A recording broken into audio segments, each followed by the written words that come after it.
Hello, how's everyone doing? My name is Jacory Cheney. I'm a cybersecurity student at Grand Canyon University. I'm currently enrolled in CYB 610, Penetration Testing and Risk Management. Today I'm going to be speaking about gaining access into my Kiotrix 1 virtual machine, as well as discussing the different attack families, as well as the definitions associated with these different attacks that are created by cyber threat actors. Um, This is part of the gaining access to the Kiotrix machine. I started by conducting a complete scan of my Kiotrix 1 virtual machine. What I did was I utilized the command mmap switch p switch capital A 192.168.56.1, and this revealed multiple open port vulnerabilities. Next, I used Metasploit by utilizing the command msf console. I also entered the command scanners slash smb /smb underscore version to get the version of the Samba vulnerability that I located. Here, I completed the attack and was able to gain access into the Kiotrix 1 virtual machine. Privilege escalation mitigation techniques. Privilege escalation refers to a cyber threat actor gaining access to confidential data by exploiting weaknesses and other vulnerabilities in the network. Security professionals also deploy real-time security solutions such as intrusion detection and prevention systems. You can also properly and regularly scan the network for any unusual traffic or any component of the virtual environment that can cause vulnerabilities. Utilization of automatic patch management can minimize the human error associated with locating unusual traffic. You can also avoid misconfiguration, weak passwords, and flaws that can be exploited by cyber threat actors. Mitigation techniques also mean aligning with account management. It is important to log activities, monitor the network, and implement access control that limits the control by role. Complete a risk assessment matrix as well, address any threats, and follow the least privilege principle. This principle states that any user or program should have the least number of privileges necessary to perform a desired task. You can also implement additional security layers that locate and prevent malicious traffic. Web application firewalls can accomplish this goal as well as protect against unpatched and outdated software. Additionally, strong administrative password policies, training for employees, utilizing strong authentication tools to prevent the injection of malicious code. Buffer overflow. Buffer overflow or buffer overrun refers to when the program writes data in an area of program memory that is not designated for that information. A buffer overflow provides cyber threat actors with the opportunity to inject malicious script into the system. If the cyber threat actor injects the code into the system, they can elevate their privilege, granting them more control over the network and organizational users. In other words, the attacker takes advantage of coding errors to carry out malicious actions and take control over the system. There are three different buffer overflow vulnerabilities that can be exploited. You have stack-based buffer overflow, heap-based buffer overflow, and format string attack. Stack-based buffer overflow refers to the attacker sending malicious injected data to an application. The data is overwritten, providing the attacker with control over the transfers. Heap-based refers to attacker flooding the program's memory space. Format string attack occurs when the application processes inputs data as a command or fails to validate the input. This allows the attacker to execute code or read data. Privilege escalation. This refers to an attacker gaining privileges beyond what is recommended for a user. This attack can be completed by external sources or insider threats. Privilege escalation occurs when the attacker exploits a vulnerability through a system bug, misconfiguration, or poor access control. Horizontal privilege escalation refers to an attacker gaining privilege over a human or virtual account that shares similar access. This normally occurs with lower privileged accounts due to a lack of protection and proper mitigation protocols. Vertical privilege escalation occurs when there is an increase of access beyond the access the user was previously granted. This is completed by accessing a higher amount of privilege from a lower level of access. Rootkit is a collected group of software that is created to provide cyber threat actors with control over the network system. Firmware rootkit targets software that run hardware components by attaching itself to the software during the boot up process. Kernel mode rootkits add new script to the operating system. This mode can also delete or edit the operating system code. This mode leaves information behind that can be detected by antivirus software. Bootloader rootkit targets the master boot record. This is the first code executed during the computer startup process.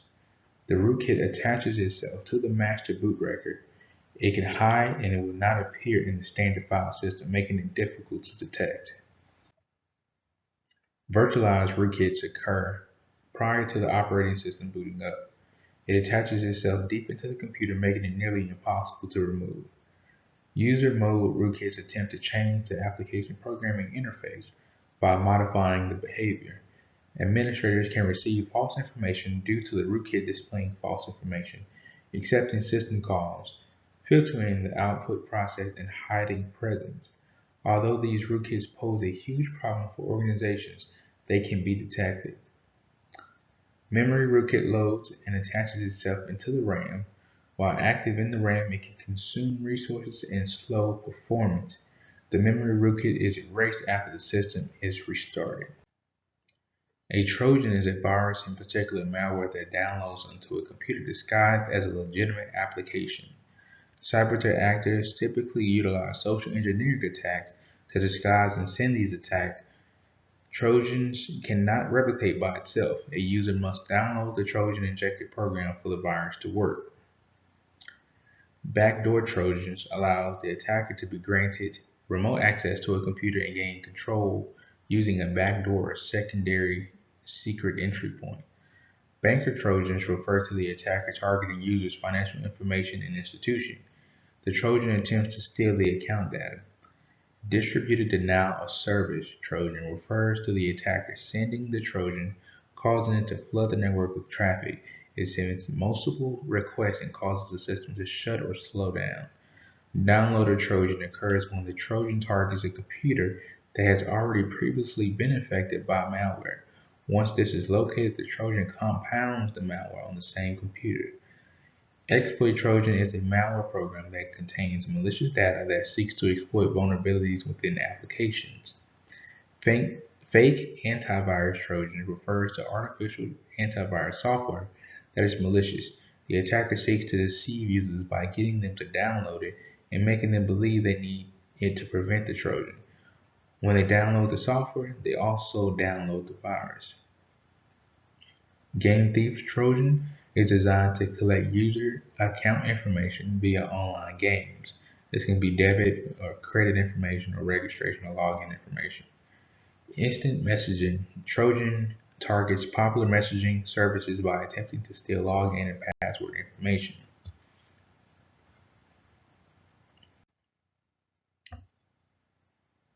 Info Stealer Trojan refers to the attacker attempting to install malware on a user's computer or attempting to hide malware to prevent detection.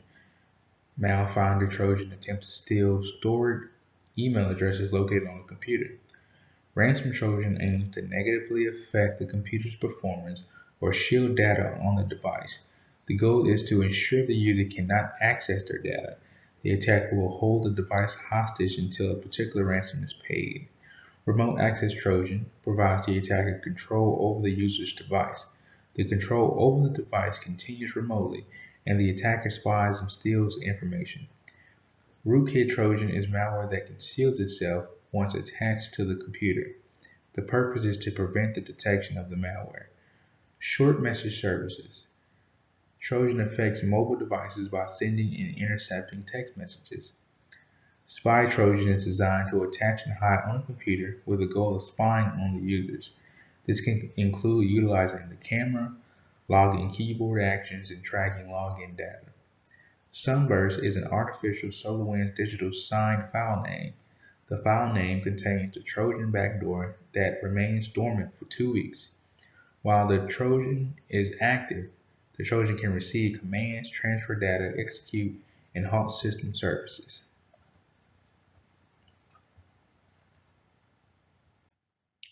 A backdoor refers to a user installing a secondary point to access the system. This can be done with or without authorization. A user may utilize a backdoor with authorization to gain access into the system in an easier manner. This is a part of the Trojan family.